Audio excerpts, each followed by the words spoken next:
Class oriented matrix. इसमें the mood matrix sweet, mood का मतलब यह है कि इसमें ओ जो आता है वो ऑब्जेक्ट ओरिएंटेड आता है। तो matrix for object oriented design, ये स्वीट इसलिए बोल रहे हैं क्योंकि यहां पर तमाम तरीके के अलग अलग इसमें मैट्रिक है। जैसे है मेथड हाइडिंग फैक्टर, MHF कहते हैं इसको। दूसरा है एट्रीब्यूट हाइडिंग फैक्टर। तीसरा है मेथड इनहेरिटेंस फैक्टर। चौथा एट्रीब्यूट इनहेरिटेंस फैक्टर। पांचवा है कपलिंग फैक्टर और छठा है इसमें पॉलीमॉर्फिज्म फैक्टर। इसमें दो हम देख लेंगे। तो हैरिसन, काउंसिल और निथी, इन्होंने जो मैट्रिक्स प्रपोज किए, इसमें आपको क्वांटिटेटिव इंडिकेटर मिलते हैं, यानी कि नंबर्स मिलते हैं, ताकि हम जो ऑब्जेक्ट ओरिएंटेड डिजाइन करते हैं उसकी कैरेक्टरिस्टिक्स पता चल सके, उसकी विशेषताएं या उसका अनुमान लगाया जा सके। मूड मैट्रिक्स जो मैंने आपको ये बताया, उसकी सैंपलिंग में आपको इस तरीके से बता देता हूं। इसमें हम दो ले लेंगे, एक ये मेथड इनहेरिटेंस फैक्टर देख लेंगे और दूसरा कपलिंग फैक्टर देख लेंगे। अब मेथड इनहेरिटेंस फैक्टर, इसको इस तरीके से समझिए कि मेथड के बारे में बात हो रही है। अब ऑब्जेक्ट ओरिएंटेड या क्लास बेस जो भी हम काम कर रहे हैं उसमें मेथड्स होंगे, ऑपरेशंस होंगे। इनहेरिटेंस मतलब ये होता है कि एक क्लास दूसरे क्लास के एट्रीब्यूट और ऑपरेशन को इनहेरिट कर रही है। तो इसका मतलब यही है कि कितनी degree to which class architecture of an object oriented system make use of inheritance, मतलब इनहेरिटेंस का जितना उपयोग मेथड्स के लिए किया जा रहा है, ऑपरेशन के लिए किया जा रहा है और एट्रीब्यूट के लिए किया जा रहा है, उसको डिफाइन किया इस मूड मैट्रिक्स स्वीट ने। जो यहां पर मैं आपको MIF बता रहा हूं, उसके लिए जो इन्होंने एक्सप्रेशन दिया वो है MIF का सिग्मा MICI और सिग्मा MACI। अच्छा, जो ये आई है ये इसका सब्सक्रिप्ट है। अब ये जो समेशन है, अब समेशन कहीं ना कहीं से शुरू होता है, कहीं ना कहीं से खत्म होता है। समेशन जो है 1 से लेकर TC तक है। और TC क्या है? TC है जितने टोटल नंबर ऑफ क्लासेस, ये T से टोटल, C से क्लासेस, जितने टोटल नंबर ऑफ क्लासेस है, जितने भी क्लासेस की बात हो रही है, ये TC total number of classes है इस आर्किटेक्चर में, जो भी आपने जो क्लास ओरिएंटेड मैट्रिक्स के हिसाब से बनाया है। अब यहां पर जो CI आप देख रहे हैं या C देख रहे हैं, वो आपका क्लास हो गया। इस आर्किटेक्चर में कितनी क्लास आपने डिफाइन की है। अब इसमें MACI, यानी कि ये जो आप देख रहे हैं वो किसका सम है? वो किसका सम है मैं आपको ये बता रहा हूं, MDCI प्लस MICI। ये MACI, MDCI, यानी कि MACI, MDCI और ये MICI, इसको समझना पड़ेगा आपको।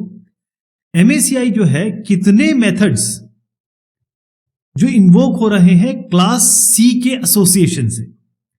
MD का मतलब यह है कितने मेथड्स आपने इसमें डिक्लेयर किए हुए हैं, और MICI बताता है कि कितने मेथड इनहेरिट किया है इस क्लास ने, ओवररिडन नहीं किया है।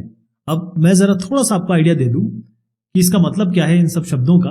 देखिए, जैसे आपने एक एनिमल क्लास बनाई और एक डॉग क्लास बनाई, डॉग क्लास ने एनिमल क्लास को इनहेरिट किया है। इनहेरिट का मतलब यह है कि ये डेटा 1, मूव, ईट, ये सब आ गया इसके पास। अगर ये मूव इसी का ले लेगा डॉग क्लास, तब तो आप कहेंगे कि भाई ये ले लिया इन्होंने, कोई दिक्कत नहीं, इनहेरिटेंस हो गया। लेकिन ईट तो इन्होंने अपने आप ले लिया, मूव का इन्होंने अपने आप डेफिनेशन दिया है, तो ये मूव को ना लेकर अपने डेफिनेशन को देना, इसी को हम ओवरराइडिंग कहते हैं। ठीक है, आपका यूज नहीं करेंगे, आपको हमने ले तो लिया है, लेकिन हम अपना इसमें जो फंक्शन का डेफिनेशन है वो खुद देंगे। ईट इनके पास आ चुका है, वो दिख नहीं रहा है, लेकिन ईट इन्होंने ले लिया है, इसको इनहेरिटेंस कहते हैं। बेसिकली हम क्या कह रहे हैं कि ये आपकी जो है वो बेस क्लास है और ये आपकी डिराइव क्लास है जो एक्सटेंड करती है, जो इसके सामान को या इसके मेथड्स, जिसे हम ऑपरेशन भी कहते हैं, और एट्रीब्यूट को ये इनहेरिट कर ले। तो उसके तहत ये सारे जो नंबर्स हैं या फिर वैल्यूज हैं वो ये है। जो MIF का वैल्यू आएगी वो आपको बताएगा कि ये जो इनहेरिटेंस कितना ज्यादा है कितना कम है। अगर बहुत ज्यादा आ रहा है तो आपको कम करना पड़ेगा। इनहेरिटेंस एक लेवल तक ठीक है, बहुत ज्यादा भी ठीक नहीं है।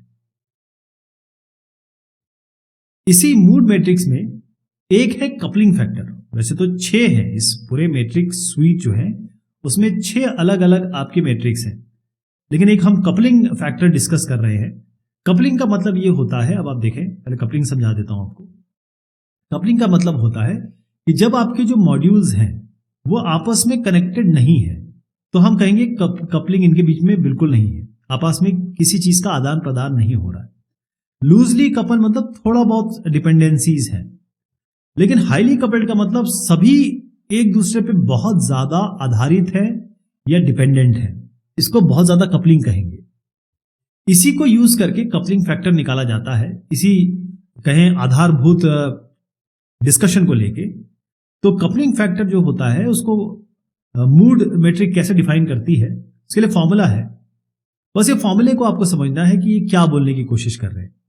इस फॉर्मूले में जो CF निकाला जाता है, देखिएगा ये सिग्मा आई जे। अब मैं आपको बताऊं सिग्मा क्या है। सिग्मा जो जा रहा है वो 1 से लेकर TC तक जा रहा है। TC कितने हैं, जितने भी क्लासेस के टोटल नंबर ऑफ क्लासेस, जितनी भी क्लासेस हैं उनकी बात चल रही है। अब यहां पर इज क्लाइंट क्यों दिया गया? इस क्लाइंट का मतलब ये है कि ये जो वैल्यू है, मैंने कहा इज क्लाइंट, और यहां CI, CJ किया। इसका मतलब ये है कि ये जो पूरी वैल्यू, ये पूरी की पूरी वैल्यू आपकी 1 आएगी अगर इसमें और इसमें, इन दोनों में if and only if a relationship exist between client class C and the server class CS, है ना। मतलब केवल इनके बीच में रिलेशनशिप एग्जिस्ट कर रही है और ये दोनों एक नहीं है तो आएगा 1। अगर इनके बीच में रिलेशनशिप एग्जिस्ट नहीं कर रही है, अगर रिलेशनशिप एग्जिस्ट कर रही है तब तो 1 आएगा। रिलेशनशिप एग्जिस्ट नहीं कर रही है तो इसकी वैल्यू 0 आएगी। तो इस पूरे की वैल्यू या तो 1 आएगी या 0 आएगी। बाकी TC स्क्वायर माइनस TC तो यही है, टोटल नंबर ऑफ क्लासेस का स्क्वायर करिए और इसको सब्ट्रैक्ट कर दीजिए टोटल नंबर ऑफ क्लास से। तो ये बेसिकली यहां पर कपलिंग फैक्टर में थोड़ा सा और बता दूं, ये एक रेशियो है, ये एक फ्रैक्शन है। इसमें आपको ये बताने की कोशिश की गई है कि जो ऊपर है और नीचे है न्यूमरेटर डिनोमिनेटर, इसमें रेशियो है जहां पर न्यूमरेटर बताता है कितने total number of non inheritance coupling है मॉड्यूल में, और कितने जो डिनोमिनेटर बताता है कि कितनी कपलिंग पॉसिबल है इस मॉड्यूल के तहत। एक मॉड्यूल में कितनी, क्योंकि ये 1 से लेकर TC तक जा रहा है ना, तो 1 2 3 ऐसे करके आप अलग अलग क्लास को लेंगे और अलग अलग मॉड्यूल को लेंगे, उसके हिसाब से काम करेंगे।